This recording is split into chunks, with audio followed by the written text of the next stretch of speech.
Hi kids, this is Mamta Maurya welcomes you to the next level of education. बच्चों, आज का हमारा विषय है हिंदी। हिंदी विषय में हम ग्रेड 9 कक्षा 9वीं के एक दोहे के बारे में जानकारी प्राप्त करेंगे। तो बच्चों, आज हम रहीम दास जी के दोहे के बारे में जानकारी प्राप्त करेंगे। लेकिन रहीम जी के दोहों के बारे में जानने से पहले कि उन्होंने अपने दोहों के माध्यम से क्या बताना चाहा है, हमारे लिए बहुत ज़रूरी है कि हम रहीम दास जी कौन थे, उन्होंने क्या-क्या काम किए, कौन-कौन सी कृतियाँ लिखी हैं, वो जानना बहुत ज़रूरी है।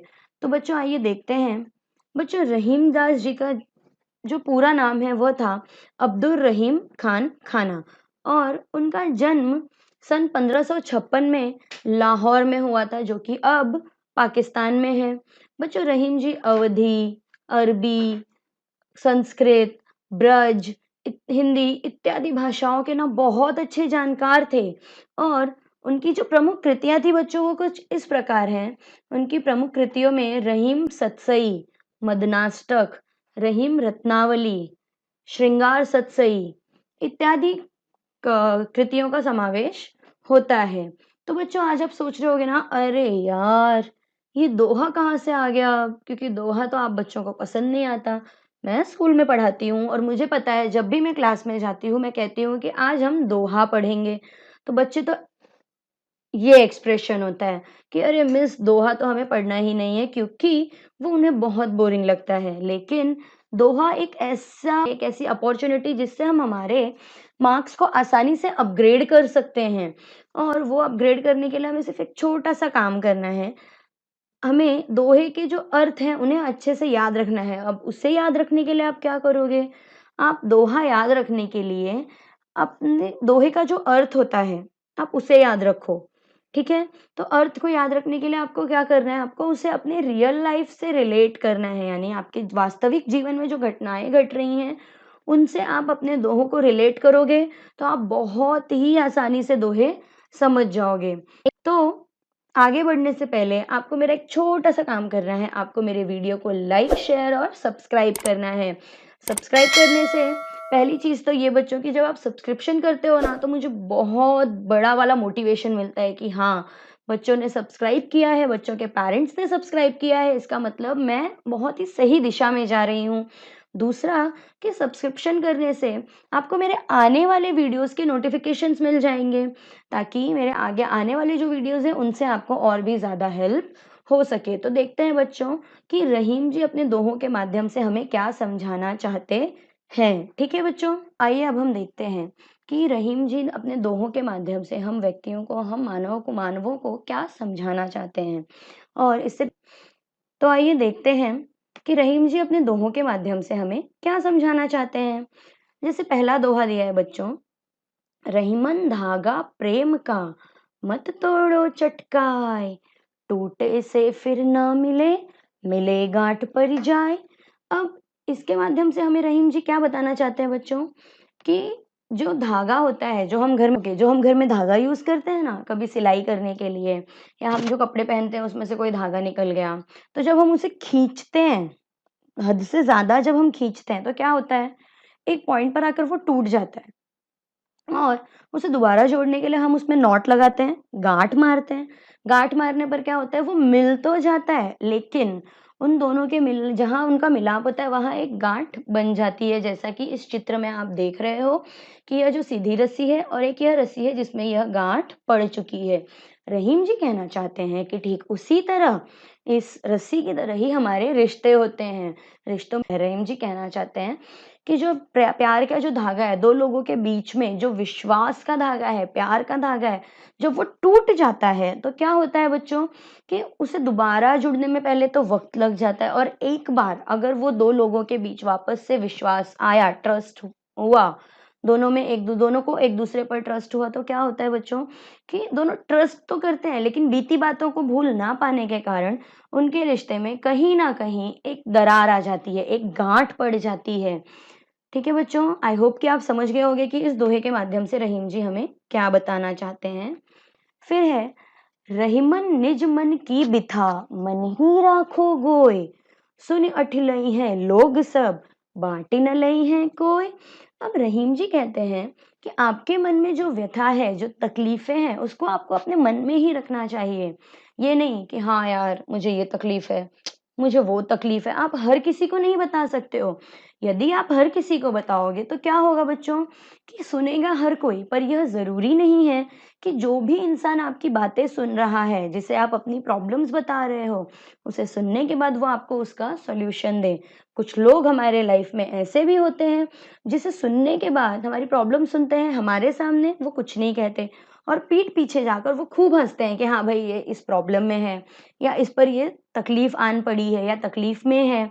अब जैसे बच्चों हम इस चित्र में देख रहे हैं, एक बच्चा है जो उदास बैठा है और दूसरे उसके जो साथी हैं वो उस पर हंस रहे हैं। रहीम जी यही कहना चाहते हैं कि आपके मन की जो प्रॉब्लम्स है, खुशियां आप सबसे बांटो, लेकिन मन की जो प्रॉब्लम्स है ना वो आप कुछ लोगों तक ही सीमित रखो। जैसे आपके मम्मी पापा हो गए, ठीक है बच्चों, और भाई बहन हो गए, तो जिन पर आप ट्रस्ट करते हो आप उन्हें बताओ। ऐसा नहीं कि हाँ मुझे ये प्रॉब्लम है, मैंने सबको बता दिया और सब सुनकर उसे हंस रहे हैं, तो ऐसा नहीं होना चाहिए।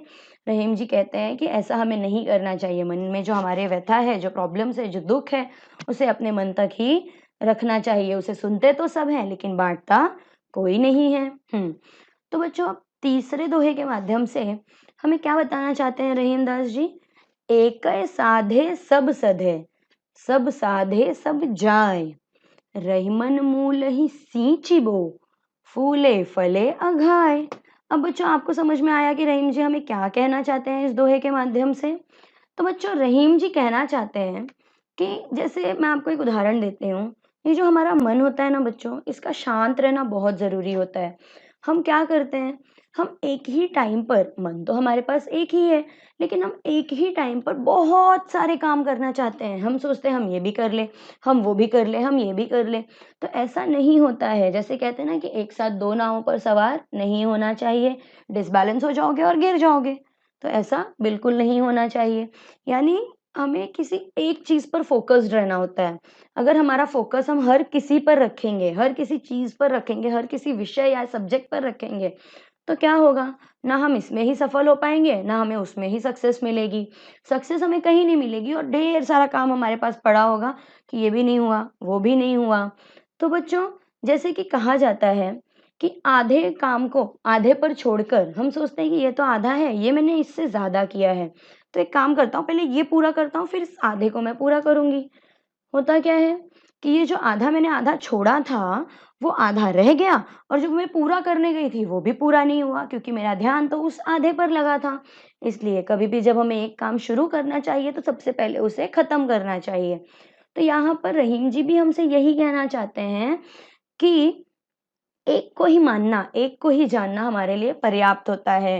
यहाँ पर रहीम जी का संदर्भ हमारे ईश्वर से, हमारे भगवान से है या हमारे मन के उस फ़ोकस से है, जो हम एक जगह रखते तो हैं, लेकिन कुछ लोगों का फ़ोकस रह जाता है, तो कुछ का यहाँ-वहाँ हट जाता है।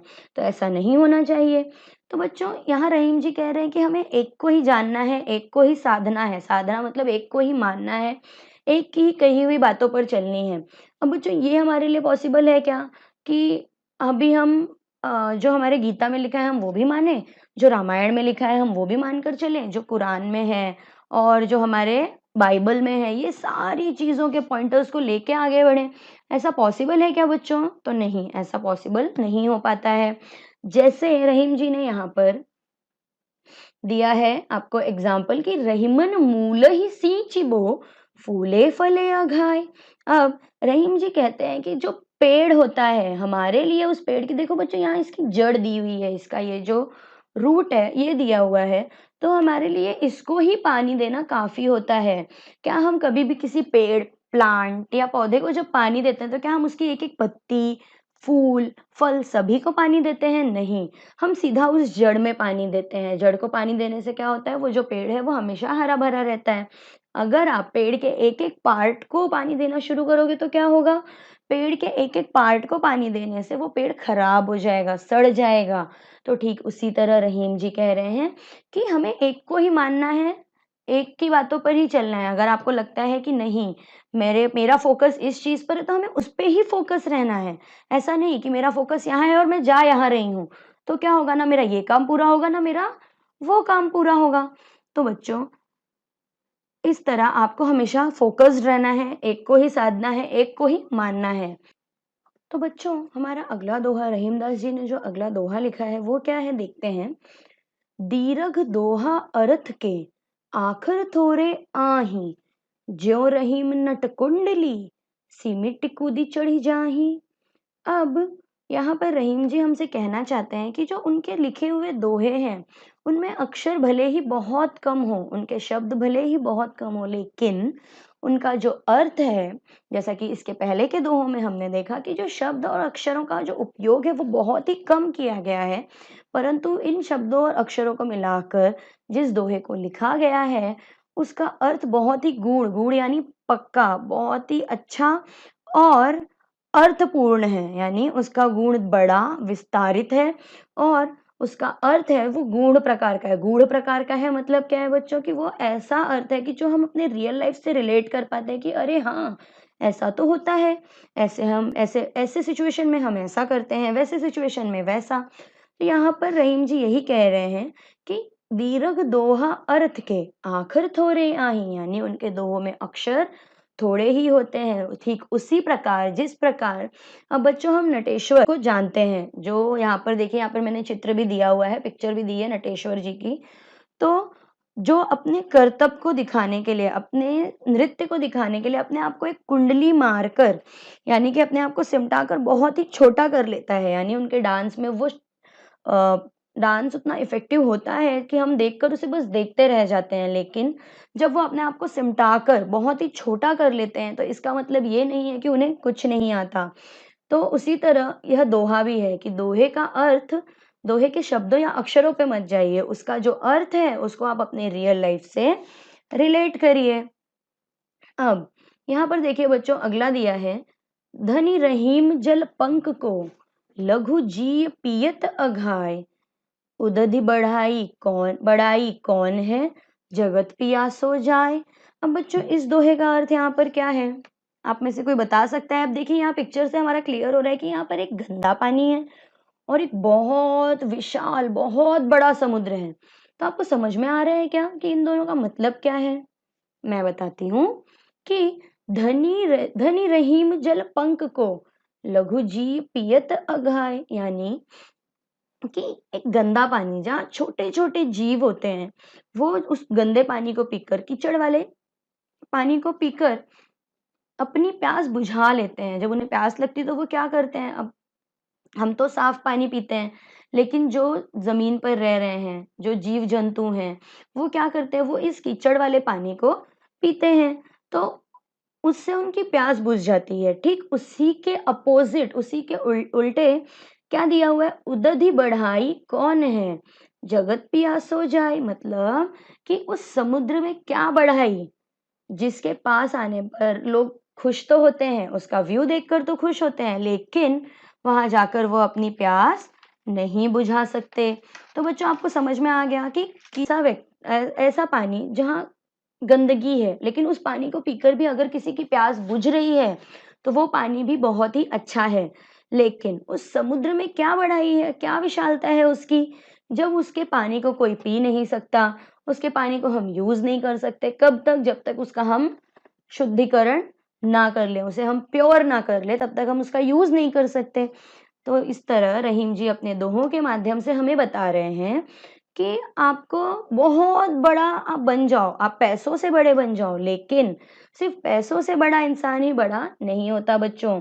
पैसों के साथ आपका मन भी बड़ा होना चाहिए, आपके मन की जो शक्ति है वो भी अच्छी होनी चाहिए। आपका मन, आपके भाव, ये दोनों बहुत ही अच्छे होने चाहिए, तो ही आप बड़े इंसान कहलाओगे। यदि बच्चों आप ऐसा सोचते हो कि सिर्फ पैसे कमा लेने से मैं बहुत बड़ा हो जाऊंगा, तो ऐसा नहीं है।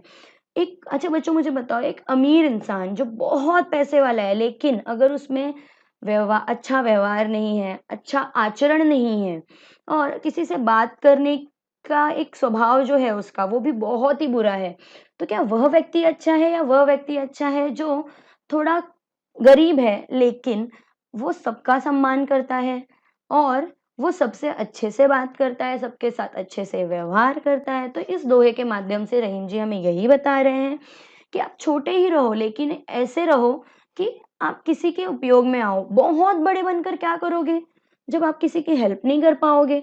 ठीक है बच्चों, तो आज हम यहीं पर वीडियो अपना स्टॉप करते हैं, क्योंकि एक ही वीडियो में, मैं हमेशा आपसे कहते आई हूँ, एक ही वीडियो में पूरी कविता को या पूरे पाठ को कवर करना बहुत मुश्किल होता है। मैं पूरी कोशिश करती हूँ लेकिन नहीं हो पाता। तो बच्चों, अब इसके आगे के जो दोहे हैं उनके अर्थ हम हमारे अगले वीडियो में देखेंगे। और बच्चों, जैसा कि इसके पहले भी मैंने आपसे कहा है कि आप सभी के लिए क्लास 6 टू 12 तक के बच्चों के लिए हमने एक ग्रामर का, हिंदी ग्रामर का क्रैश कोर्स तैयार किया है। मेरे वीडियो के नीचे जो डिस्क्रिप्शन बॉक्स है वहां जाकर आप रजिस्ट्रेशन कर सकते हो और उसके आगे का जो भी प्रोसेस है वो हमारी टीम आपको कांटेक्ट करके बताएगी। टिल देन बच्चों, stay home, stay safe, bye.